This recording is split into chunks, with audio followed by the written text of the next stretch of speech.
पर मुझे याद आता है उस समय पत्रकारों ने पूछा था, आप लोग जाके चेक करिएगा लालू जी से, कि आप अब कैसे शासन चलाएंगे? तो कहते जलवेश चलाएंगे। तो उन्होंने पूछा मतलब क्या जेल से? उन्होंने कहा नहीं, मतलब उनके साथियों ने कहा मतलब वो कह रहे हैं जलवे से ही जैसे चल रहा था वैसे ही चलता रहेगा। मगर आज तो लग रहा है जो आम आदमी पार्टी के नए किरदार में तो ये वाकई कह रहे हैं हम जलवेश चलाएंगे।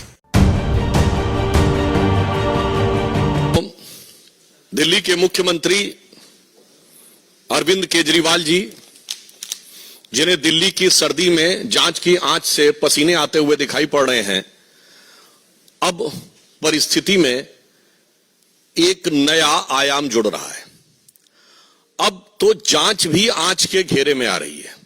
अर्थात ये जो तथाकथित मोहल्ला क्लिनिक थी, इसके अंदर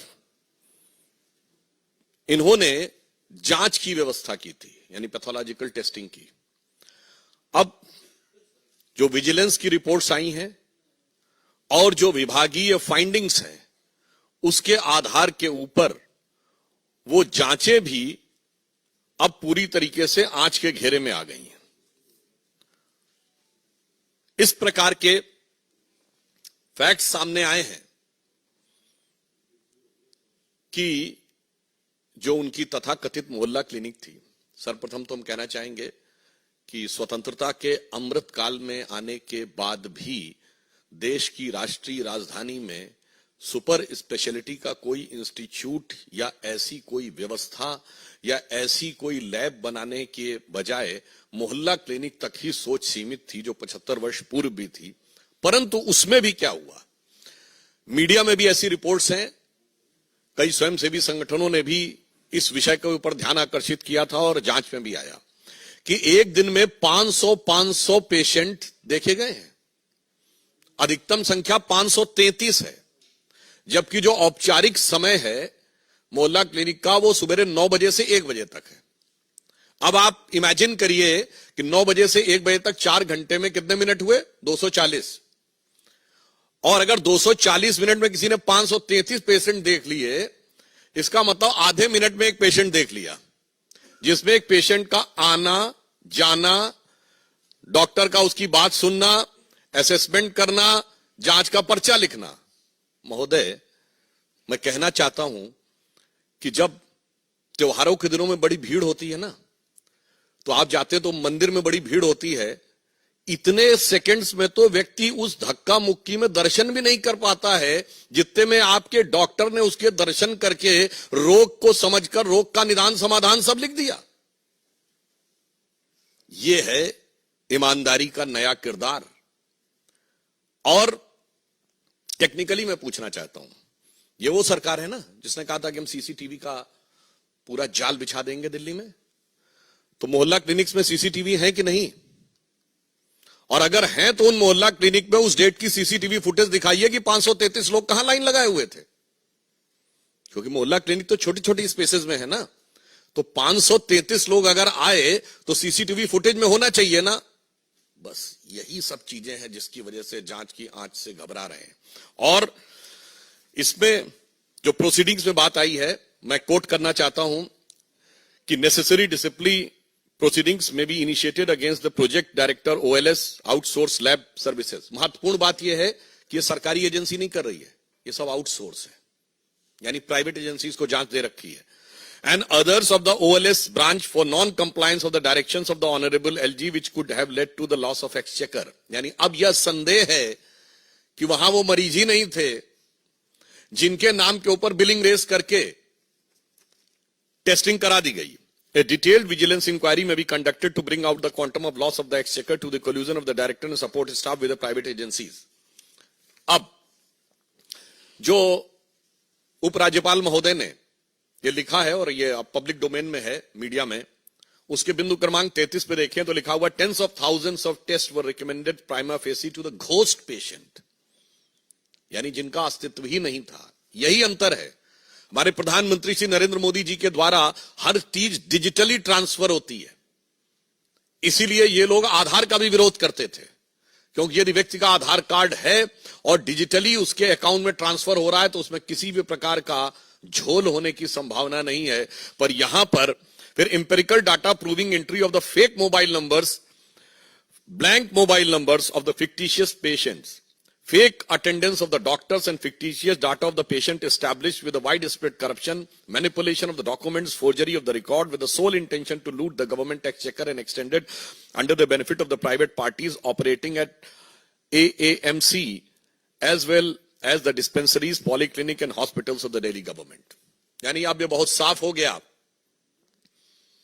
कि पहले आपने मोहल्ला क्लिनिक बनाई, फिर उसमें जांच, पहले मामूली जांच होती थी, फिर बड़ी जांच की व्यवस्था की, फिर वो सब आउटसोर्स कर दी। यानी कुछ कुछ वैसा ही जैसा शराब घोटाले में हुआ था, कदम कदम रफ्ता रफ्ता बढ़ाते हुए, और फिर उसमें फेक पेशेंट्स और फेक बिल रेज करने की बातें मीडिया में आ रही हैं। यानी अभी तक तो दारू का घोटाला था, अब दवा का घोटाला भी हो गया। यानी दवा और दारू दोनों में घोटाला करके कौन दिखा रहा है? स्वघोषित भारत रत्न विभूषित, जिन्होंने अपने को ही भारत रत्न दे रखा है कट्टर ईमानदारी का।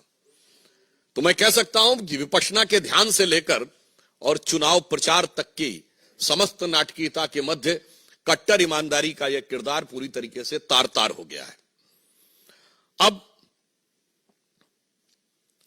हम यह भी कहना चाहते हैं कि आज वो कहने का प्रयास कर रहे हैं, अभी उन्होंने प्रेस कॉन्फ्रेंस में कहा कि वो सीबीआई से सवाल पूछ रहे हैं।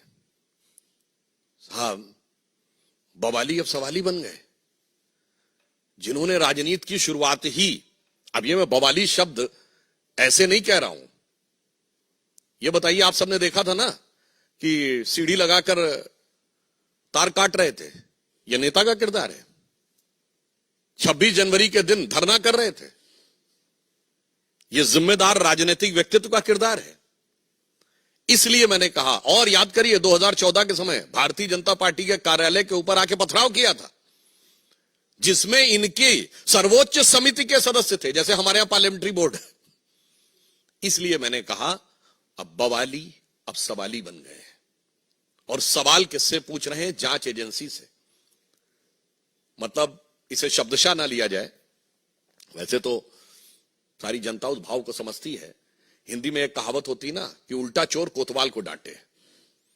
आज उसी किरदार को वो दिखाने का प्रयास कर रहे हैं। और जहां तक टेक्निकलिटी की बात है, तो अगर उनको लगता है कि कोई टेक्निकल इश्यू है तो वो न्यायालय से जाकर समाधान प्राप्त कर सकते थे, मगर यहां टेक्निकल नहीं, मॉरल इश्यू है। यहां न्यायिक विषय नहीं है, यहां नैतिक विषय है। और केजरीवाल जी का वहां जाने से बचना यह स्वतः प्रमाणित करता है कि उनको यह पता है कि वो इस जांच की आंच से बच नहीं सकते, क्योंकि के अरविंदन ने बाकायदा बयान दिया हुआ है अप्रूवर बनके कि उनकी उपस्थिति में इतने प्रतिशत से इतने प्रतिशत बढ़ाकर शराब घोटाले में कमीशन की बात हुई और उसके इस प्रकार के वितरण की बात हुई। उन्हें यह बात पता है, इसलिए यह मैं कह सकता हूं कि यह उनकी गलती की स्वीकारोक्ति है। By consistently avoiding to appear before the agencies is nothing but is an tacit acceptance of his legal fault। जांच एजेंसी के सामने अनेक बहाने बनाकर अनुपस्थिति रखना प्रकारांतर से उनकी अपनी गलती या भ्रष्टाचार की स्वीकारोक्ति है। और पुनः यह एक विचित्र भ्रष्टाचार का मामला है, जिसमें जांच शुरू होते ही पॉलिसी विड्रॉ कर ली गई थी, और पॉलिसी विड्रॉ करने के बाद उसको डिफेंड किया जाता है मीडिया में आके। आपने ऐसी, ये है नई राजनीति, ये नई राजनीति का किरदार है। जो कहते हैं कि आज ही उनके प्रवक्ता बोल रहे हैं कि हर हाल में वो रहेंगे, हम ये नहीं कह रहे हैं। उनके ऊपर क्या कार्रवाई होगी ये जांच एजेंसी की रिपोर्ट के अनुसार न्यायालय तय करेगा, परंतु हर हाल में रहेंगे ये शब्द बोलने का अर्थ होता है कि मतलब आप कहीं पर भी रहेंगे। यानी अगर कानूनी कार्रवाई भी हो गई, यदि किसी कारणवश वो यह परिस्थिति उत्पन्न हो गई कि आपको अपने साथियों के साथ वहां पहुंचना पड़ा, तो आप वहां से भी कह रहे हैं कि आप शासन करेंगे। मतलब मुझे ऑन द लाइटर नोट याद आता है जब ये जेल जाने का विषय आता है तो बहुत आरोप लगाए जाते हैं हमारे ऊपर। और श्री लालू प्रसाद यादव जी तो 1997 में जेल चले गए थे, तब तो भाजपा की सरकार कभी नहीं आई थी। और मोदी जी उस समय तक तो भाजपा के शायद राष्ट्रीय महासचिव ही थे। और अमित शाह जी का तो शायद बहुतों ने नाम भी नहीं सुना होगा उस जमाने में। वो आरोप लगाते हैं 2014 के बाद। पर मुझे याद आता है उस समय पत्रकारों ने पूछा था, आप लोग जाके चेक करिएगा लालू जी से, कि आप अब कैसे शासन चलाएंगे। तो कहते जलवेश चलाएंगे। तो उन्होंने पूछा मतलब क्या जेल से? उन्होंने कहा नहीं, मतलब उनके साथियों ने कहा मतलब वो कह रहे हैं जलवे से ही, जैसे चल रहा था वैसे ही चलता रहेगा। मगर आज तो लग रहा है जो आम आदमी पार्टी के नए किरदार में तो ये वाकई कह रहे हैं हम जलवेश चलाएंगे। इसलिए मैं सिर्फ ये कहना चाहता हूं कि अरविंद केजरीवाल जी को इस जांच, दवा की जांच, मोहल्ला क्लिनिक के घोटाले के ऊपर जवाब देना चाहिए। और मैं समझ सकता हूं कि आप एजेंसी के पास जाने से इसलिए डर रहे हैं कि तेरी उल्फत में हूं बैठा इतने राज छुपाए कि अगर नजर मिले तो कदम डगमगाए। तो उन्हें पता है कि जैसे ही सवालों से नजर मिलेगी तो कदम डगमगा जाएंगे। परंतु एक बात बहुत स्पष्ट हो गई है कि भारत की व्यवस्था, न्याय व्यवस्था और मतलब नैतिक, राजनैतिक और संवैधानिक तीनों पक्षों के ऊपर नई राजनीति का किरदार तार तार हो गया है। धन्यवाद।